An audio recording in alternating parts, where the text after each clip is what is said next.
In a highly anticipated matchup, the undefeated Michigan football team gears up to face arch-rival Ohio State, and the intensity is palpable as the Wolverines acknowledge the formidable strength of their opponent. With both teams boasting an unblemished record and holding top 3 rankings, the upcoming clash is not just a game, it's a potential decider for a coveted spot in the college football playoff. The rivalry between Michigan and Ohio State, often dubbed the game, is considered one of the most heated and storied in college sports. The stakes are raised even higher this year, with both teams eyeing a pivotal victory that could shape their postseason destinies. As the teams prepare for the showdown, Michigan head coach Jim Harbaugh, despite being in the midst of a 3-game suspension, emphasizes the significance of focusing on the task at hand, the preparation for Ohio State. Questions about the perceived lack of respect between Harbaugh and Ohio State coach Ryan Day are deftly sidestepped, with Harbaugh underlining the irrelevance of such matters in the lead-up to a game of this magnitude. Acting head coach Sharon Moore, quarterback J.J. McCarthy, running back Blake Corum, and defensive back Mike Sainristil all echo the sentiment that the focus is on their own preparation and execution. The recognition of Ohio State's prowess is evident, with Moore acknowledging the Buckeyes' strength both offensively and defensively.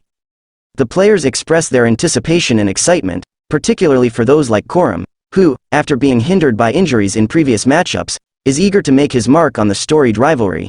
Corum reflects on the magnitude of the game, emphasizing its championship-like significance for the Big Ten East.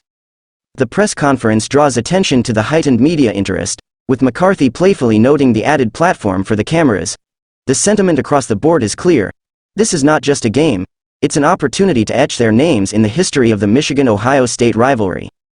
Analysts and players alike recognize the challenges posed by the opponent. McCarthy acknowledges Ohio State's defensive strategy of keeping plays in front of them, expressing admiration for their approach.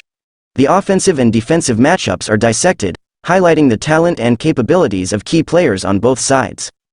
With a nod to the previous year's explosive plays, the Wolverines acknowledge the need for strategic execution against a solid Ohio State defense. The growth of Ohio State's quarterback, Kyle McCord, and the prowess of their receiving corps, led by Marvin Harrison Jr., are acknowledged as potential game-changers. The stage is set for a clash of titans, with the Wolverines mindful of the task at hand, not having to make every play, but ensuring they make the crucial one more than their rivals. As the countdown to kickoff intensifies, the anticipation for this championship-caliber matchup reaches a fever pitch. The rivalry's legacy hangs in the balance, and both teams are poised to leave it all on the field in what promises to be a game for the ages.